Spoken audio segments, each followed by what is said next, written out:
The broadcast is now starting. All attendees are in listen-only mode.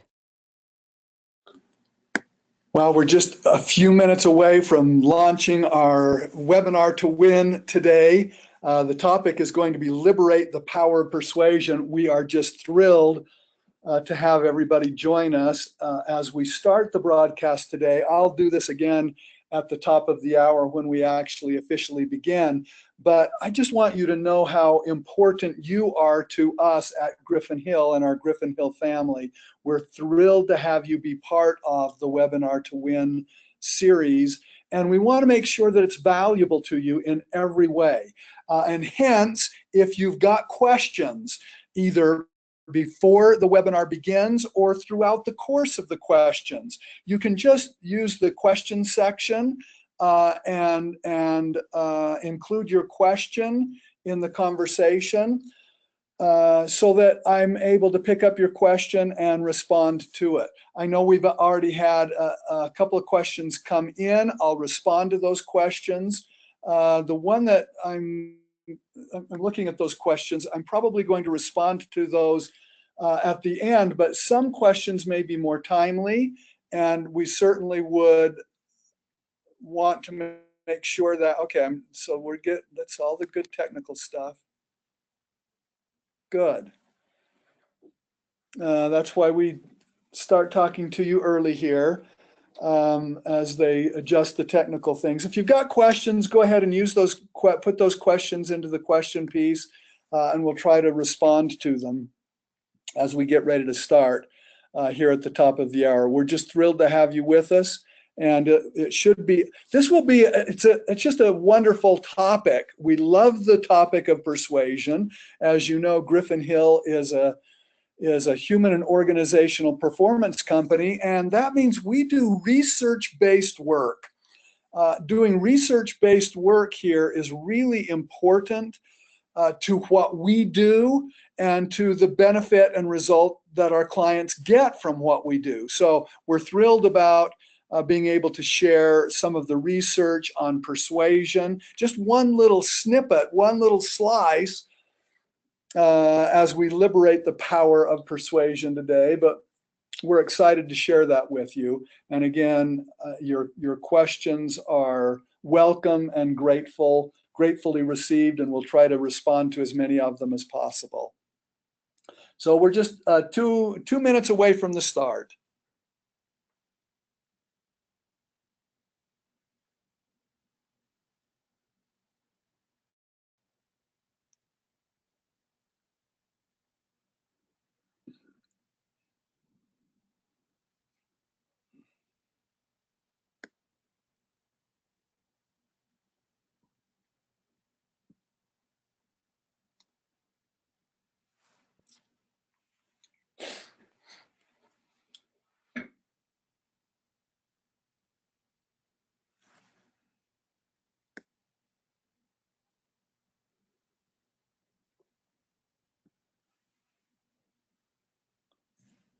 We know people are gathering. We're grateful to have you. We're just 1 minute away from start. Grateful to be able to assemble and have this opportunity to share with you some of the research that we have done on persuasion, the important role that it plays in our lives generally.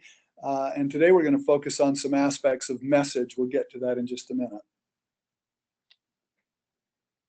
Okay, my clock tells me that the hour of launch has begun, so let's dive in. Welcome, first of all. As I said in preliminary remarks as we were gathering, it is an honor and a privilege to be able to share with you some of the research that our firm has done on persuasion today.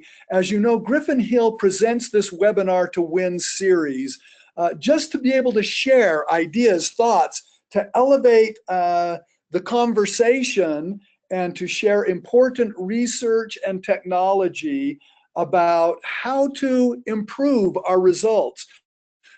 We reach out to business owners, entrepreneurs, marketers, salespeople, and just people who are interested in the good science of human performance and human performance technology. As you know, Griffin Hill is a human and organizational performance company. We've been doing research on human performance and human performance elevation for more than 3 decades.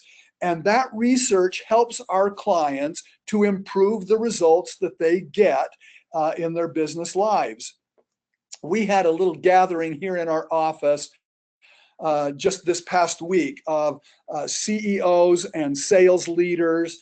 And as we were having a conversation about that, one of the people that has been using the Griffin Hill Integrity Sales System for, maybe about 6 months now. They started in August, so whatever that means.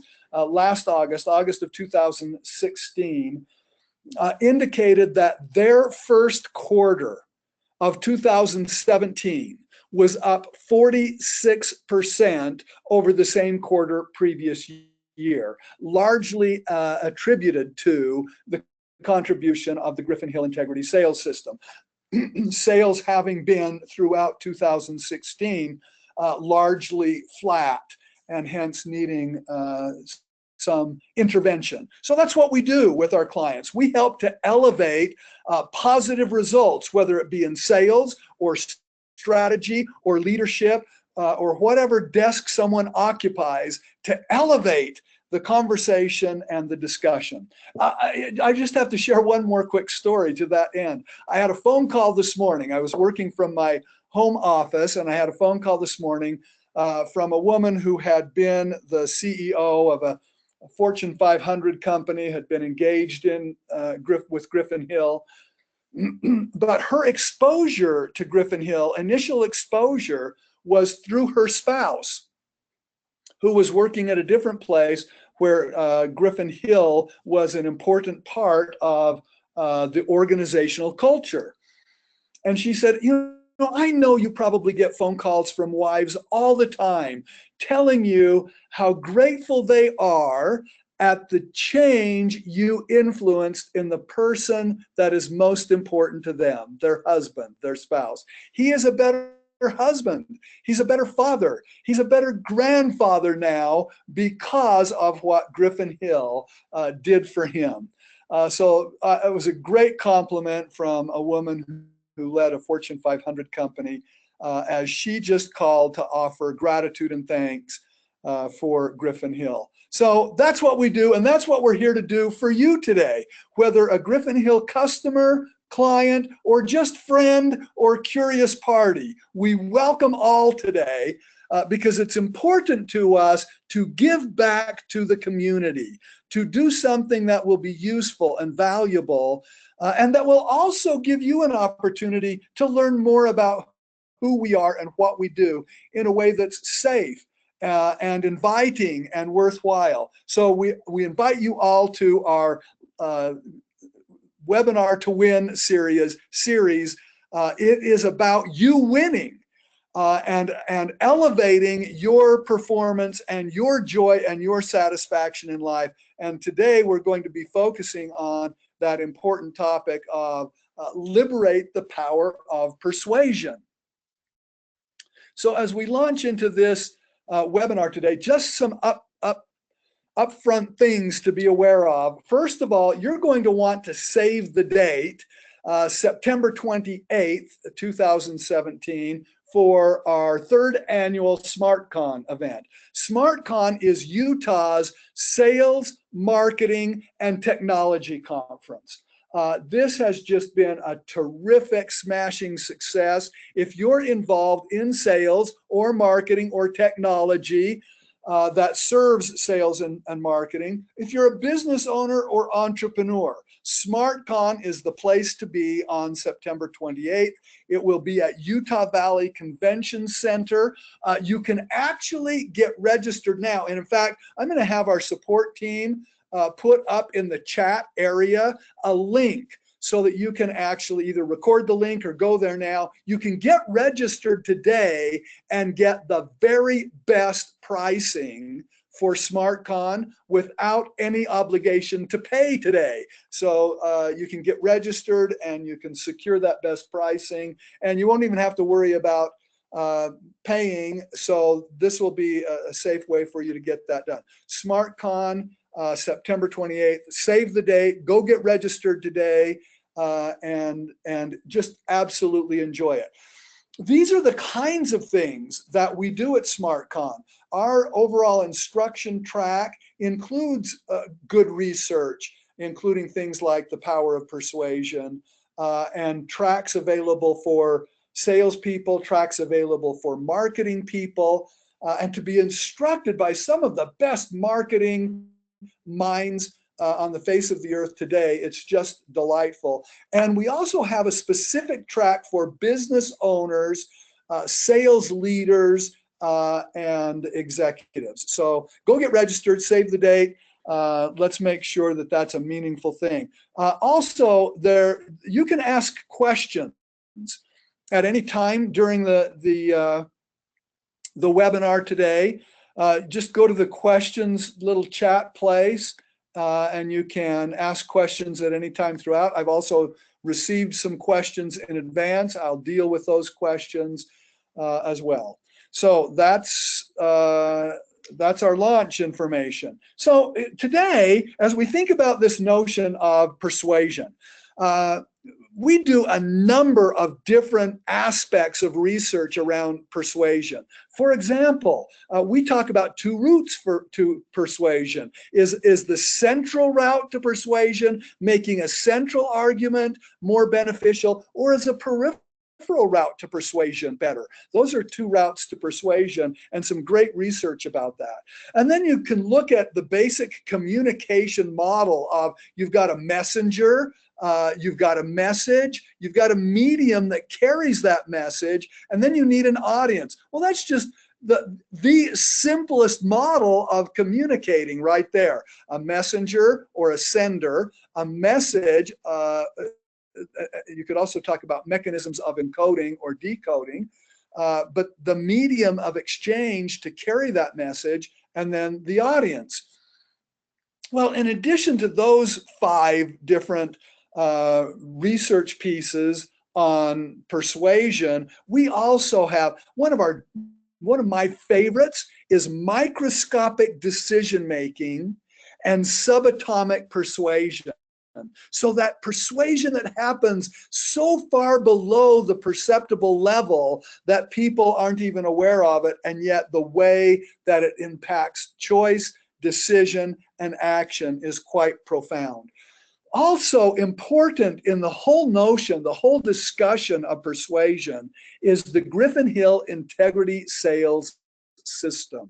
So the Griffin Hill Integrity Sales System is made up of 6 different steps, breaking down the persuasion process into those 6 different steps. The first of those steps is just the initial interaction. We call it the case open. The initial interaction with someone. And then the needs audit. If we intend to persuade or to be persuasive, it's important to listen to our audience, to pay attention to what they have to say. And so that needs audit is all about mechanisms, formal mechanisms that create listening opportunities about what is most important for our suspects, our prospects, and those that we want to listen to, customers. And then, of course, the solution presentation routine, which includes the secret language of persuasion, all around benefits and discussion. Today, we're going to focus on aspects of the message. So in all the things we could talk about persuasion, today we're going to focus on aspects of the message that are important in persuasion. So when we think about the aspects of the message, here are the 4 key questions that we'll deal with today. Is it better to use reason, or is it better to use emotion? Which is best? And we're going to talk about the research behind reason versus emotion relative to our message. Second, is it better to ask for a great big change or a little teeny change? Again, the research will help guide us to the correct answers here. Third, Is it better to make a one-sided argument, talking about yourself, making the case for your position? Or is it better to make a two-sided argument, acknowledging that there might be two sides to the position or an opposing or competing viewpoint? Are you better off to make the one-sided argument or the two-sided argument? Fourth, is it better to argue first, to go first in the presentation, or to be last? So in a series or in a debate, are you better off if you're the first presenter or if you are the last presenter? Which is best, primacy or recency? Look, in today's webinar, you're going to learn at least 2 or 3 things that will be highly valuable to you as a business owner, as an entrepreneur, as a marketer who is working to be persuasive in your messaging. As a salesperson, certainly. And as we think about aspects of the message, you're going to be able to learn today about reason versus emotion, asking for discrepancy, asking for big change versus small change, talking about a one-sided argument versus the two-sided argument, arguing first. Do you want to go first? Or do you want to go last? Primacy versus recency. You'll come away with ideas today that will elevate your results without regard to who your audience is. You'll be more skilled and more persuasive today because of this webinar to win. And that's our goal. Our goal is always to deliver pieces that will help to elevate your performance and your overall results. Now, I'm looking at my question section. Duval Laws, welcome aboard, dude. Haven't seen you for quite a while. Glad to have you on today. And I think you're going to get some real value. So we're happy to have your both your comments and your questions. And I was pleased to see Duval jump in with, just excited to hear about persuasion today. So as we talk about, let's jump into reason versus emotion. Which is better? Well, the research tells us it depends. It depends on a number of things. First of all, we're going to use reason if the audience is. So you got to think about your audience. No matter what your audience is, you're going to be able to know if reason is going to be more compelling or if emotion is going to be more compelling.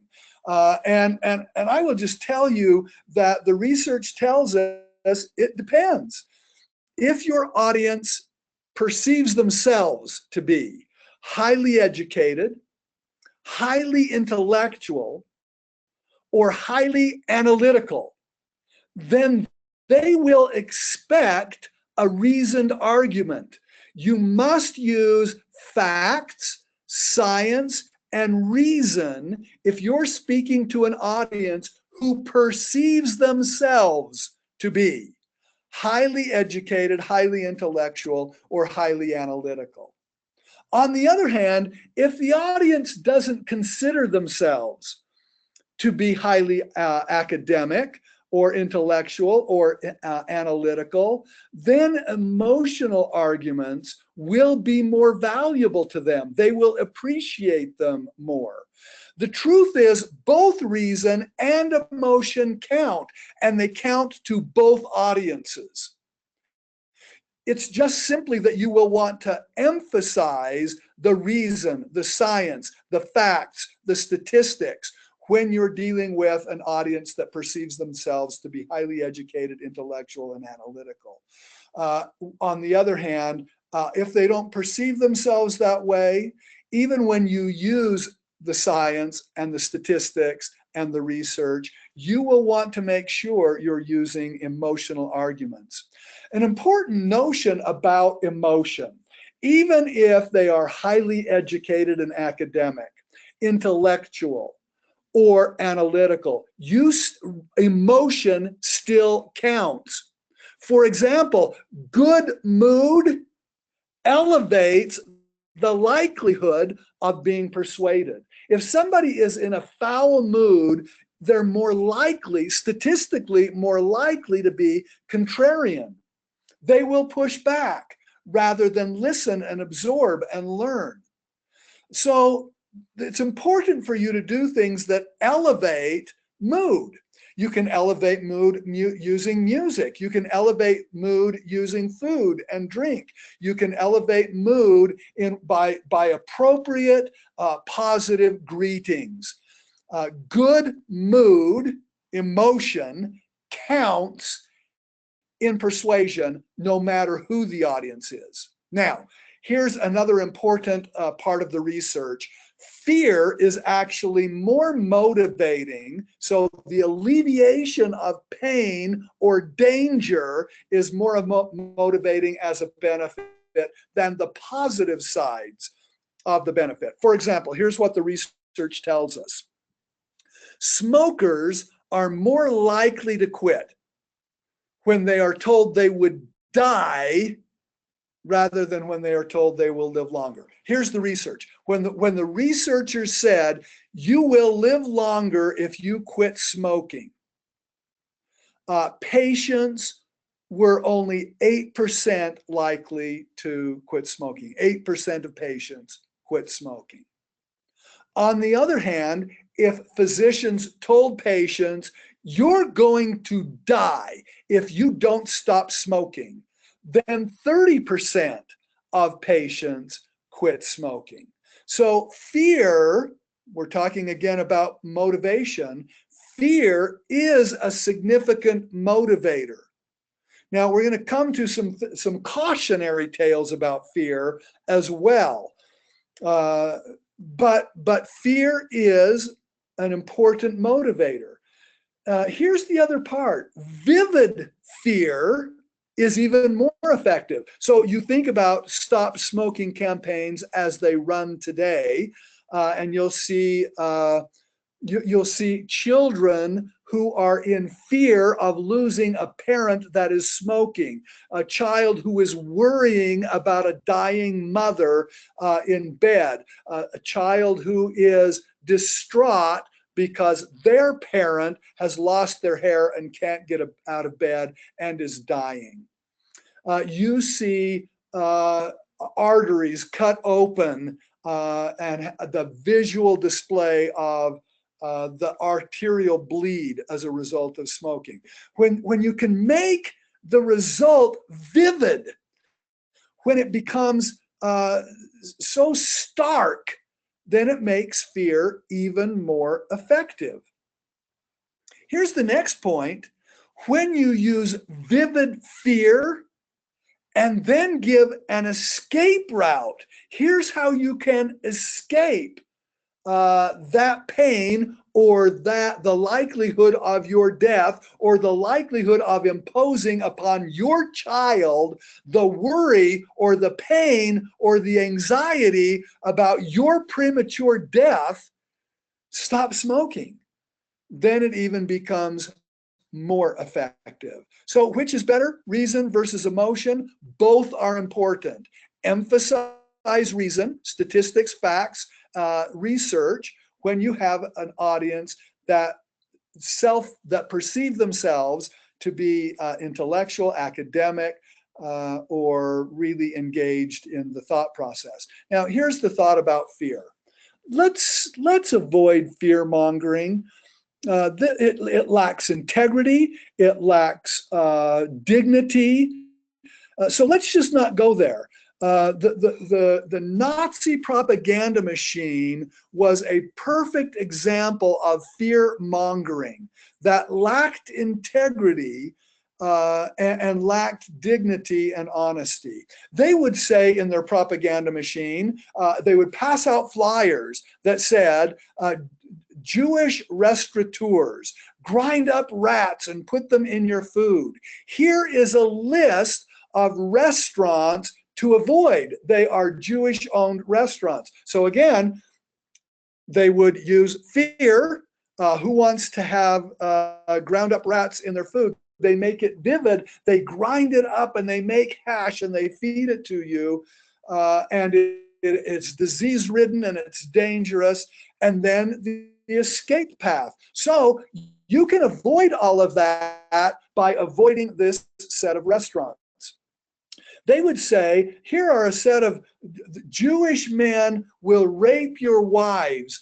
You want to keep your wives away from Jewish business owners. Here are a list of Jewish-owned businesses. Protect yourselves and your families by keeping your wives away from those restaurants.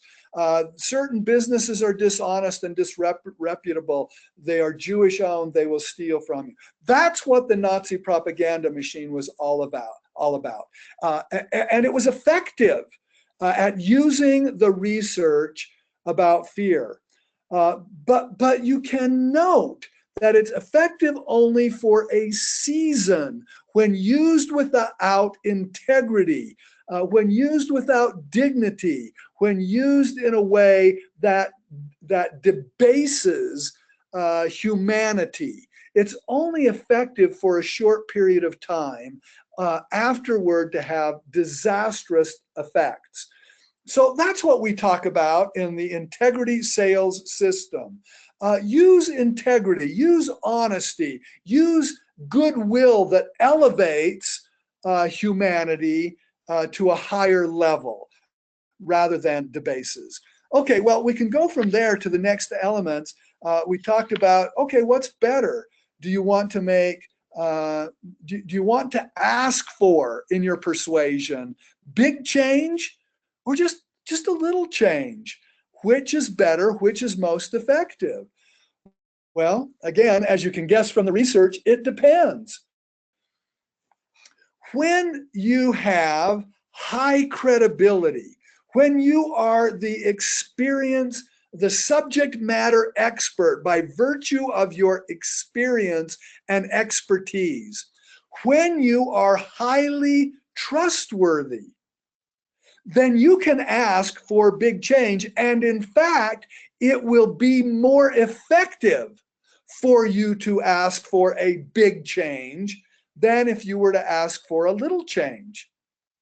If you have less credibility or less expertise or less experience, if you are perceived by your audience as being, I'm just not all the way there with my trustworthiness with this person, I don't know enough about them, I haven't got enough experience with them, then you can ask for incremental change. Look, just do this little bit. Doing this little bit of a change will put you on the path. So which is better, big change, small change? It depends. If you're a person of high credibility, expertise with experience and trustworthiness, it will be more effective for you to ask for big change. Which is better?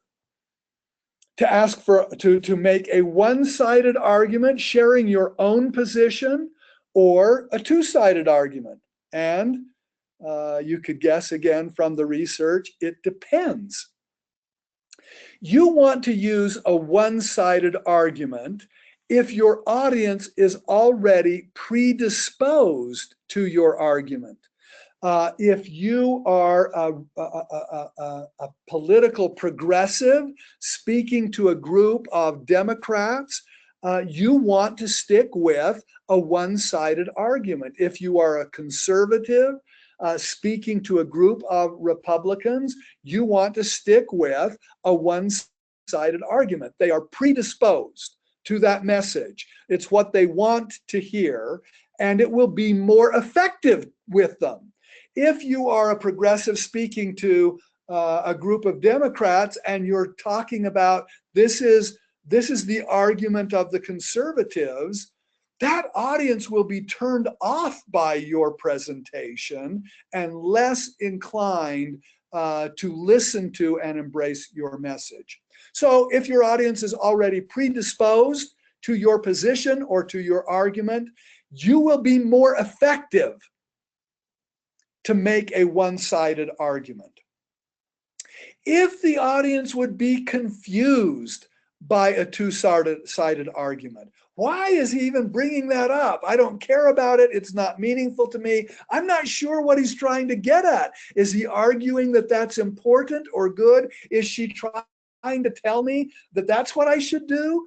If your audience would likely to be confused by a two-sided argument, stick with that one-sided argument. You'll be far more effective and you'll get far better results. Now, here's where you would want to make a two-sided argument. If the audience expects fairness from you, it's a mixed group. They expect you to be even-handed rather than exploiting a particular viewpoint.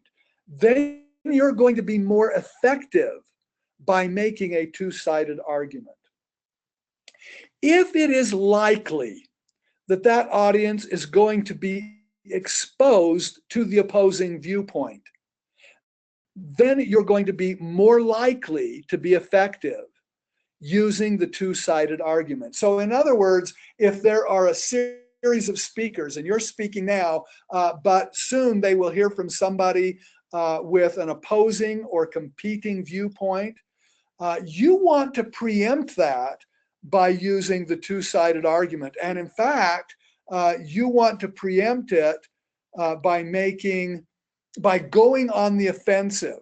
So when it's likely that they will be exposed to the two-sided view, and you're going first, you want to say, let me tell you what my opponent is going to say, or let me tell you what the opposition will claim. Let me tell you what so-and-so who will speak to you coming up will argue. And then you want to be as close as possible to the language that that person will use. If you've read their ads, if you've looked at their flyers, if you've seen their website and the language that they will use that language. This is what my opponent will tell you. It's what my opponent or my competitor is already telling you in their marketing material. Next, this is why they are absolutely wrong. So go on the offensive here when you're making the two-sided argument. Here is the evidence and the reason and the logic you need to consider. And now you want to share the emotional stories that validate your reasoned and evidenced argument. So when you make the two-sided argument, go on the offensive. Okay, next, is it better to go first in a debate? Or if you're making a sales presentation and you know that the decision-making body is going to listen to a group of people? Look, I just had a phone call yesterday from a large multinational healthcare provider. They're a Fortune 100 company. And they said, look, I've got to have you come and help our people who are making panel presentations do a better job. Well, part of that is in those panel presentations, when you know it's now down to 7 different organizations and they're going to listen to everybody, do you want to go first or do you want to go last? And the answer is, it depends. You want to go first if the pattern looks like this. They're going to listen to a presentation, they're going to take a break, they're going to listen to the next presentation, they're going to take a break, they're going to make a decision. So if in this sequence between each presenter, there's a break period, and then there is a break after the last presenter before a decision is going to be made, you want to go first. If it's going to look like this, a series of presenters, 1, 2, 3, 4, 5, through whatever number, n number of presentations, followed by a break, a period of time for deliberation, and then a decision, you want to go first. You want to be the very first one. All the research tells us that in that scenario, when after the presentations, there is a period of time for deliberation before the decision is made, you want to go first. All other presentations will be compared to you. You will be the standard. You set the bar. You're the one that determines how everyone else will be judged. However, if it goes presenter one, followed by a period of time, a break, followed by presenter two, and then immediately after presenter two, a decision, you want to be last. They've forgotten about you. It's the recency. It's what they heard most recently that will be most influential to them.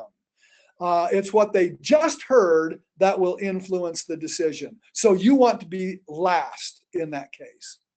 So same is true if it's a series of presenters, presenter one, presenter two, presenter n number of presenters, and then immediately following that, the decision is made. No break for deliberation before a period of decision is engaged. You want to be the last in that presentation because recency is what will determine who is most influential. Okay, so there's the principle here at the bottom of the slide. If there is a gap between presentations and the deliberation and decision making, you want to go first. If there is no gap between presentations, the deliberation and decision making, you want to go last. Now, this is what we teach our clients in the Griffin Hill Integrity Sales System. If you happen to get an assignment any place in the mix, first or in the middle, and you're not in control of that rotation or when you go, we admonish you to use what we call the insurance play. And in that case, remember, you're going to make two-sided arguments. This is what you're going to hear from our competitors. This is what you're going to hear from the opposing viewpoint. Let us tell you why that's misguided, and here's the evidence and research that tells you more about that. For that reason, it will be easy to be persuaded by their arguments. Just so we make sure that we're comparing apples with apples, because the opposition is going to try to get you to compare apples with oranges, and it's not the same thing. So just to protect you, before you make a decision, make sure you talk to us first so that you can compare apples with apples. And in fact, we like to extract that promise. Promise us that you'll talk to us first so that we can make sure we're comparing apples with apples so that you get the best result. Well, that works really well because people basically have integrity. And when they make a promise that they'll talk to you first, then they usually will honor that promise. Look, we've talked about these four things. Which is better, reason versus emotion? To ask for a big change or a little change? Is it better to make a one-sided argument or a two-sided argument? And is it better to go first or is it best to go last? I hope you've begun to think through in your own work life, where is it best for me to utilize these principles? And in fact, take just a moment right now and reflect about your own work-life situation and ask yourself, where do I have opportunity to elevate persuasion by these principles of reason and emotion? How can I stimulate good mood? What have I learned about the importance of making sure that I can draw appropriate conclusions?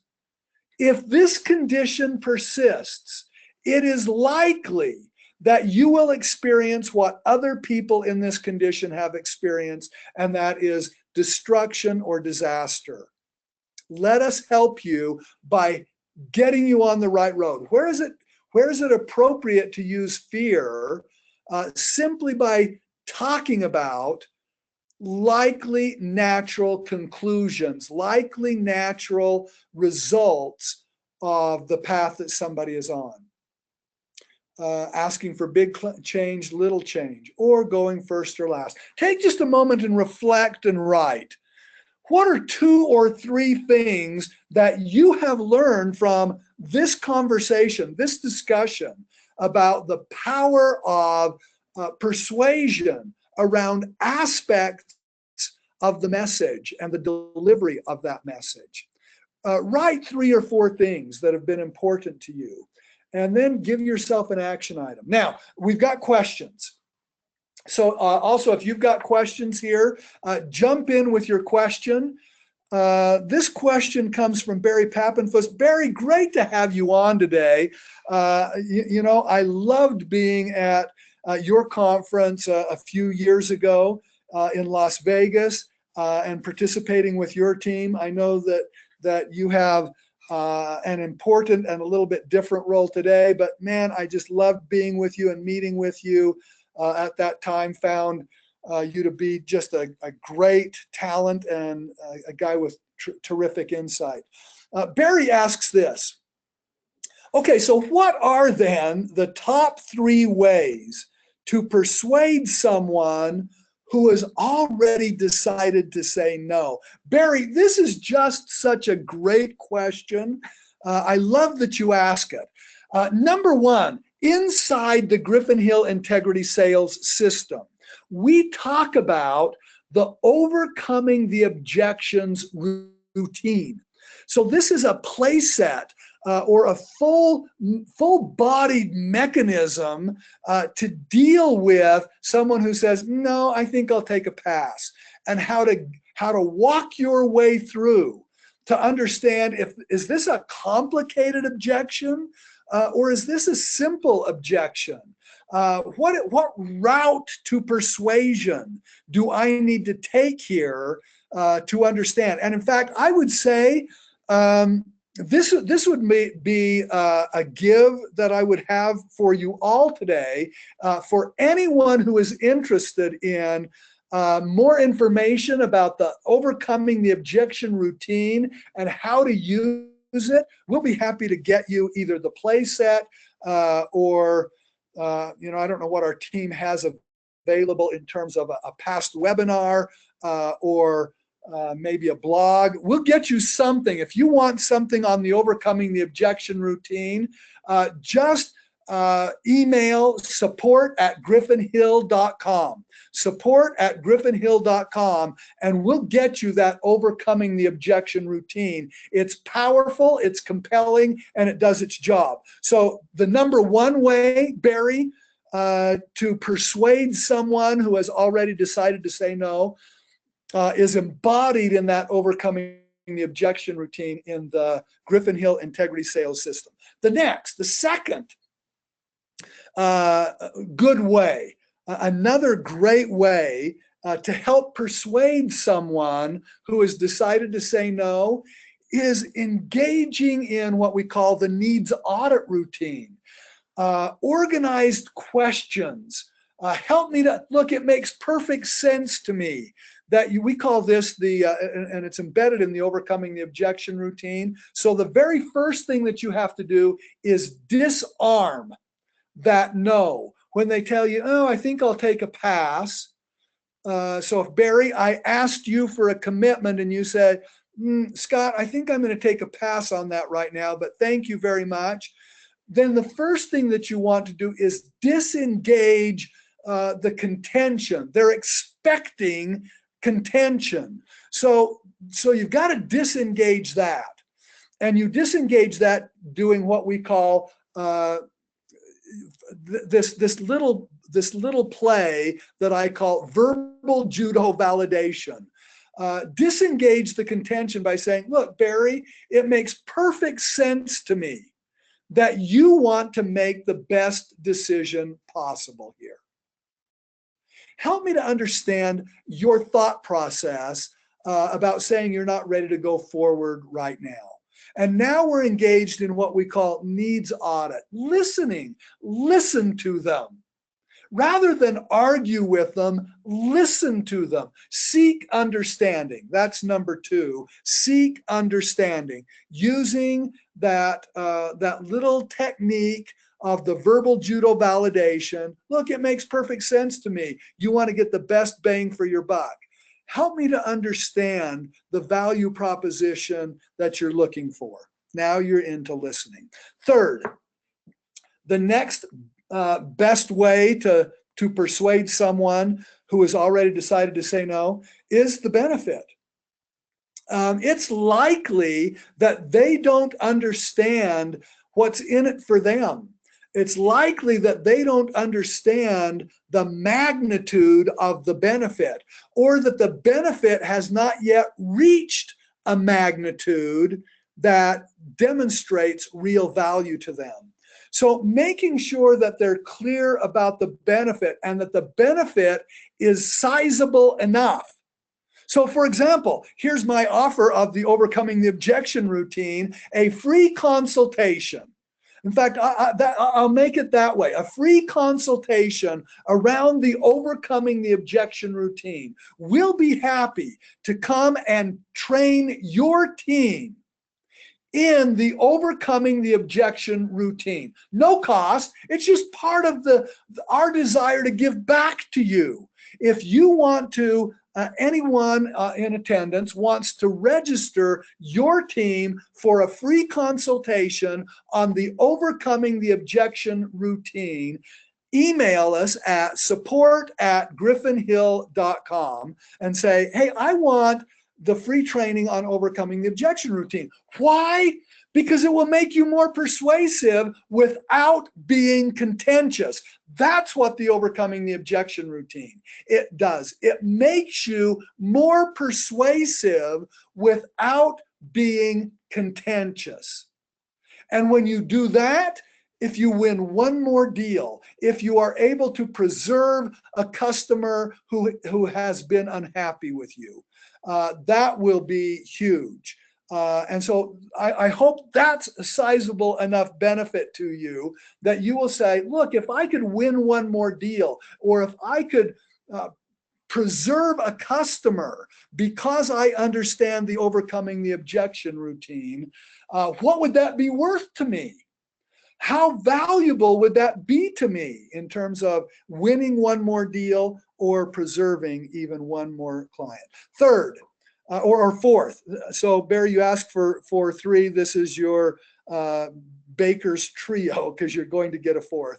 And that is accept their decision, but continue to market to them. Continue to have a formal mechanism of letting them know about your position in the marketplace, the benefits that you provide to your existing customers, and evidences of those benefits. Share stories of success with your customers. Look, it's been great to be with you, Barry. I appreciate the question. And if you've got, again, anyone out there who would like to take advantage of our offer to come and train your team, it might be your executive team, it might be your sales team, it might be your marketing team. Overcoming the Objection routine is about being a better leader. It's about being a more persuasive performer. Support@griffinhill.com. We're happy to help. Okay, look, final thought here. Save the date. September 28th. Get it on your calendar. It's at the Utah Valley Convention Center. This is Utah's sales, marketing, and the technologies that support them conference.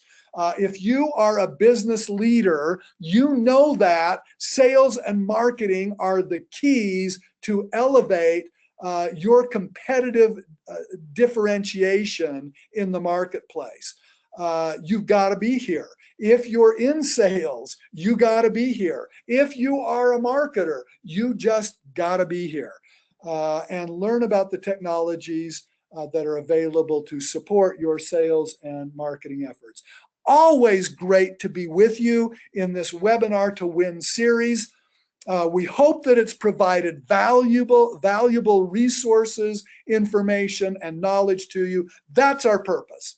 Our purpose here is to give you something useful, worthwhile, and valuable. Great to have had you on today. We look forward to having you on our next Webinar to Win series. Thank you very much. Take care, and may you have all the prosperity that you earn and deserve. Great to be with you. Take care.